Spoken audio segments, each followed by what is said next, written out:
Day here. You are listening to the Trapes and Global on Wheels podcast hour, the place to be to learn about the latest and greatest life stories from people who are doing incredible disability advocacy work. Piers Gooding, welcome to the Trapes and Global on Wheels podcast hour. Thank you so much. Great to be here. So Dr. Piers Gooding is a research fellow at the Melbourne Social Equity Institute and the University of Melbourne Law School. His work focuses on disability law and mental health politics. He is the author of A New Era for Mental Health Law and Policy, Supported Decision-Making, and the UN Convention on the Rights of Persons with Disabilities. Piers has worked with a range of international organizations and agencies, including the UN Special Rapporteur for the Rights of Persons with Disabilities and the UN Special Rapporteur on the Rights to Health and the United Nations Economic and Social Commission of the Asia Pacific. Piers was previously a research fellow at the Center for Disability Law and Policy at the National University of Ireland, Galway. Piers holds degrees from the University of Melbourne and Monash University. He has received a Discovery Early Career Research Award from the Australian Research Council and was awarded a Menzies Australian Bicentennial Fellowship to serve at King's College London. So needless to say, you are very accomplished. Thank you very much. Thank you, and welcome again. So we're going to kick off our first question with, I'm sure, an inevitable one. Where does your passion for disability advocacy and activism work come from? Well, I mean, I suppose like most people in this area who are working who don't have a disability, my interest and inspiration comes from a family experience.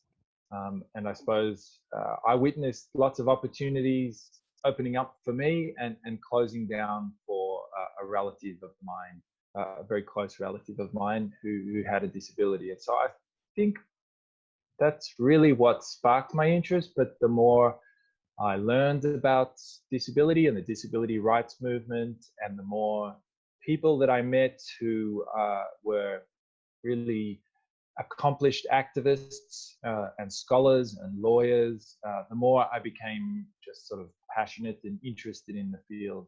That's great. And why focus on mental health? Is that along the same lines, friends or family members who... That's right. And I suppose I was just witnessing firsthand a system that was very much geared towards a strong biomedical model.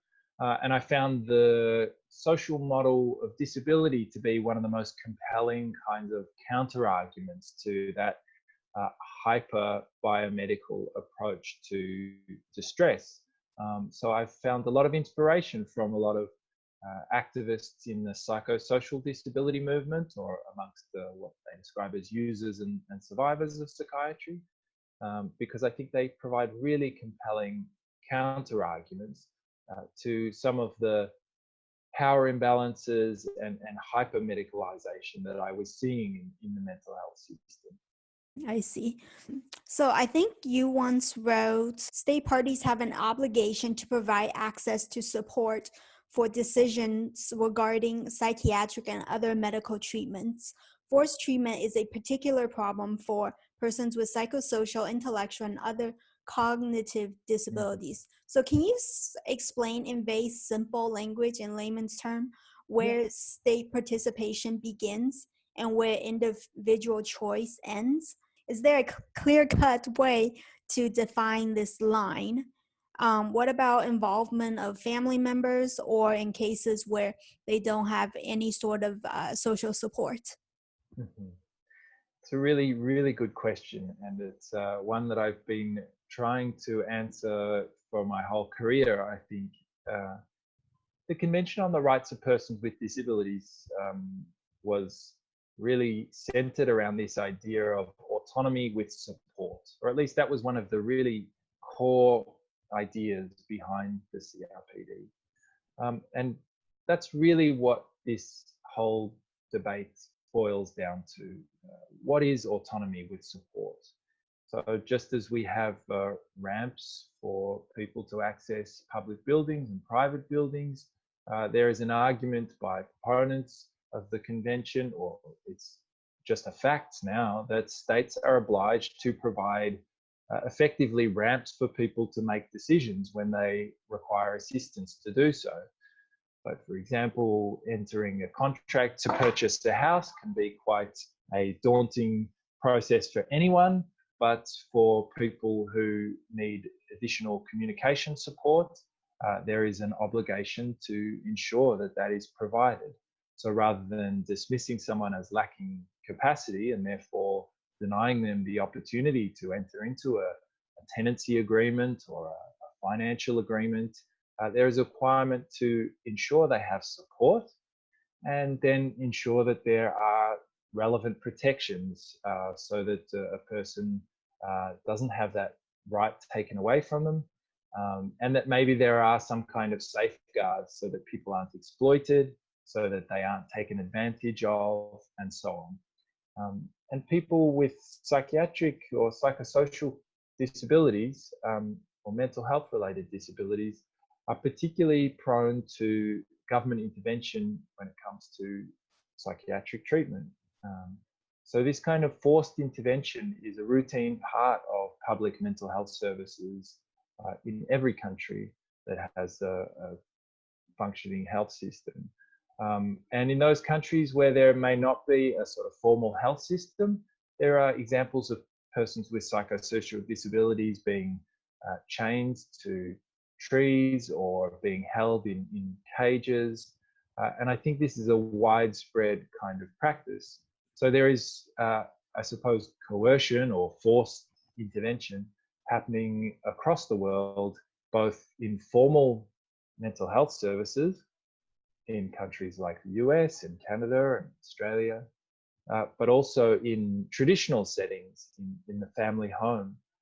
And so trying to address this global problem is really challenging. And I suppose a movement of persons who have used and felt abused by services has developed over the last few decades, but I think it goes back further than that. And they have really tried to push this idea of, well, yes, people experience crises, but this need to intervene shouldn't happen with force. It should happen with support. Yeah, it's a fine balance, isn't it? Making sure that we are valuing a human life and the rights and opportunities of them, but at the same time, making sure that um, that if they do need to um, suffer the consequences of some crime or whatever, it's in appropriate proportions. I know you had a case a couple years ago on Burke Street, right, with a 28-year-old guy. That's right, yeah. So for those who aren't familiar, there was a man in my city who drove through a crowded street and murdered many people. I think it was over a dozen. And he was actually found unfit to stand trial. And that meant that he wasn't seen to have the capacity to follow the criminal proceedings against him.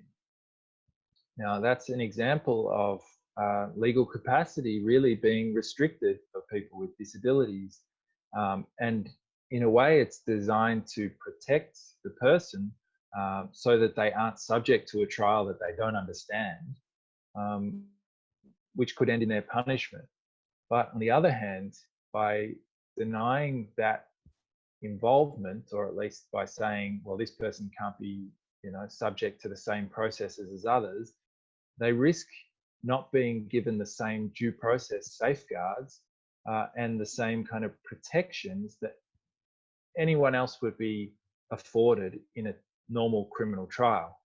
So if we're saying that, well, he should be held responsible and he should be subject to this trial because, equal rights for people with disabilities, so he should be subject to it just like anyone else, then there's a risk that people will be experiencing a different kind of disadvantage, I suppose, where they don't understand what's happening.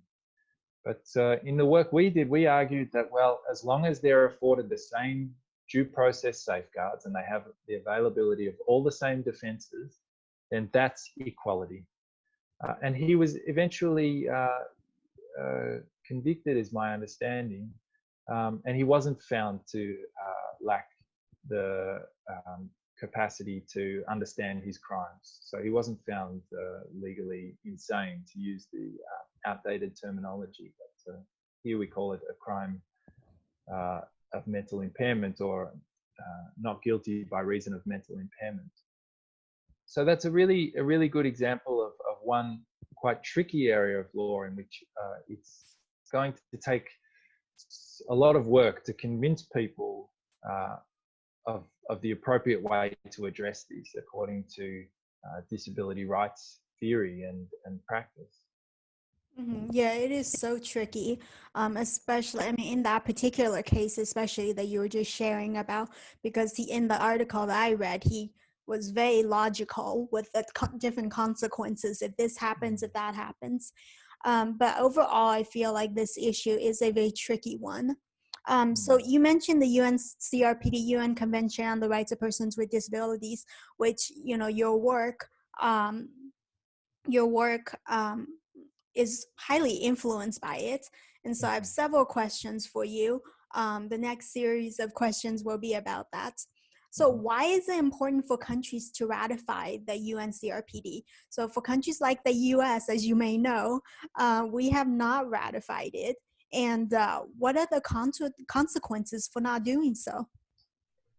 Well, the consequences for not doing so, to me, seem that one sort of a country is stopping themselves from being involved in an international community of people who are seeking to address the long-standing disadvantage experienced by persons with disabilities. Now, the US has a tradition of not signing and ratifying international human rights conventions.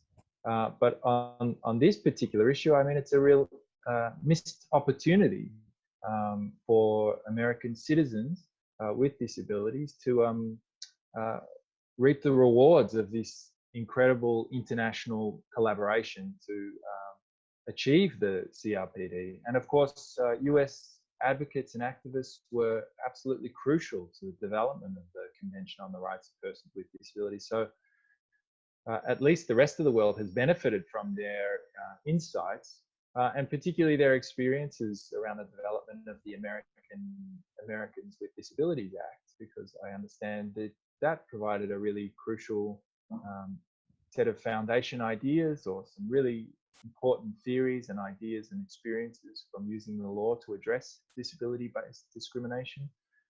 So it's a shame that US citizens aren't then able to benefit from the collaborative input of international activists, because the convention had an extraordinary rate of participation of disabled people and their representative organizations.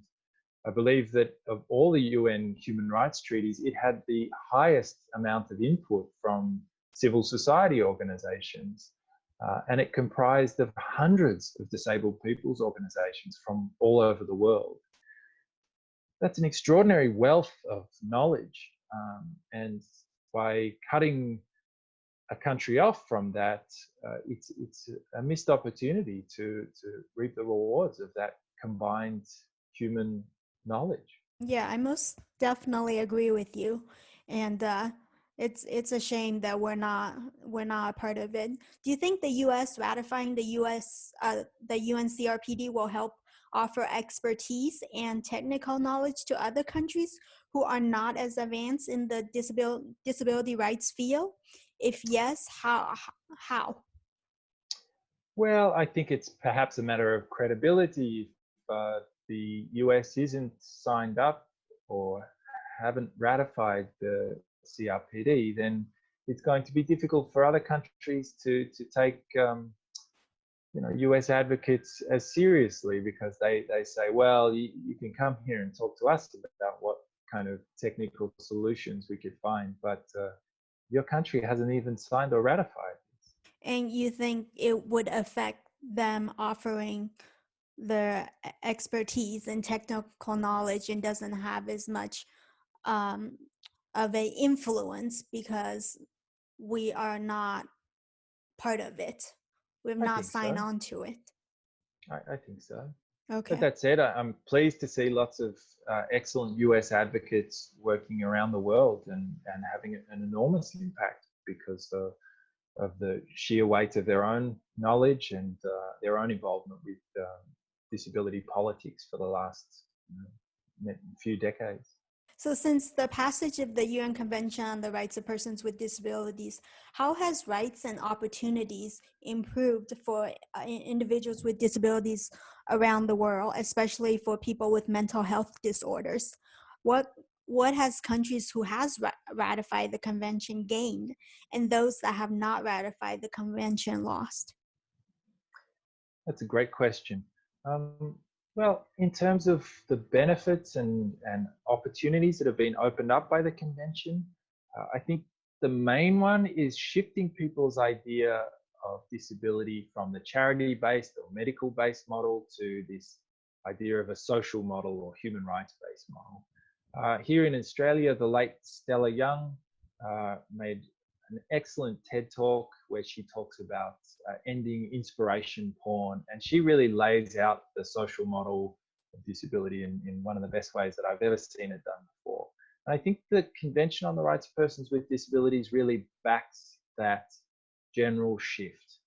And then that would play out in so many areas of life, be it related to making public spaces more accessible or trying to change the mental health system and move it away from a coercive approach to responding to people's mental health crises. Yeah, and perhaps I'm being repetitive, but what do you think would be the single biggest loss for countries that are not a signer to the UN CRPD?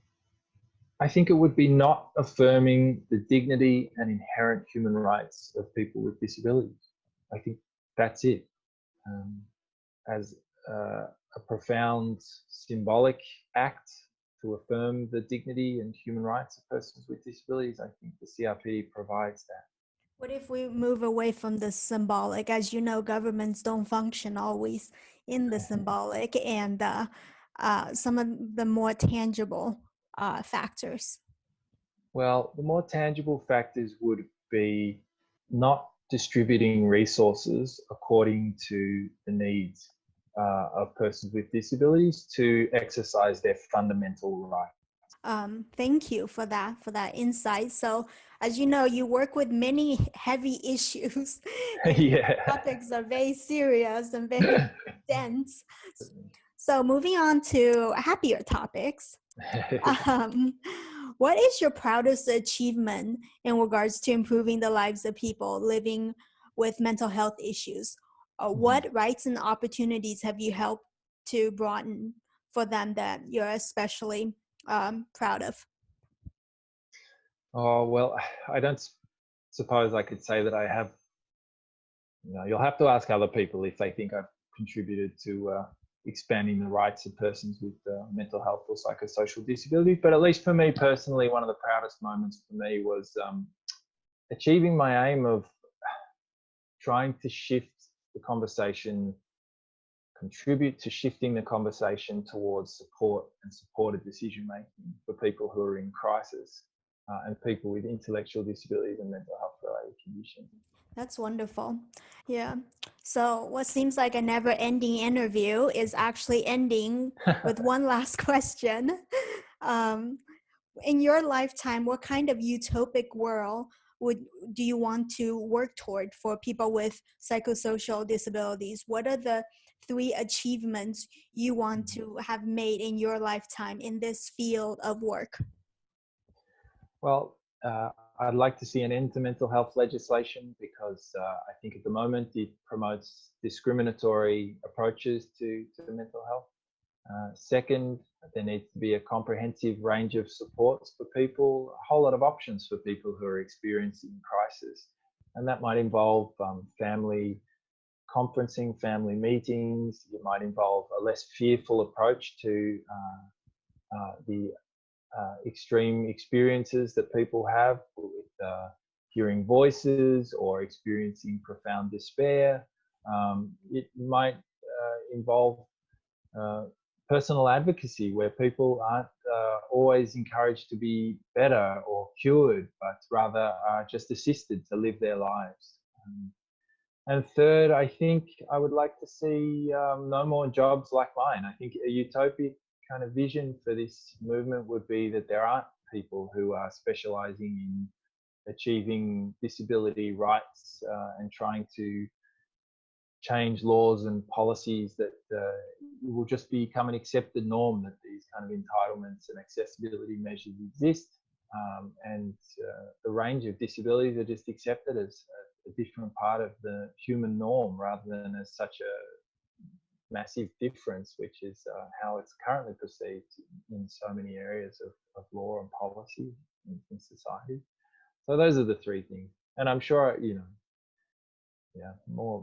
less serious conversations like this and more joyful ones, I think. Yeah. Well, thank you so much. That was very insightful and although very dense, but somebody needs to work on these issues. And I'm glad that we have such a talented and well-learned person. You have so many degrees and so much rich experience with these amazing organizations. And thank you so much for being in this field. Thank you so much for taking these very hard issues very seriously. And I know it's probably emotionally very taxing at times, working on especially mental, psychosocial, cognitive disability issues and policies. So Oh, well, thank you thank you so so much. much, Min. And thank you for opening up the conversation. I know your work is focused on travel and fitness and other things. So I really appreciate you opening up the conversation to an area that it is difficult to talk about, but you've been I found it really easy to discuss this with you, and I hope it's been useful for you and for your viewers and listeners. Did you like this video?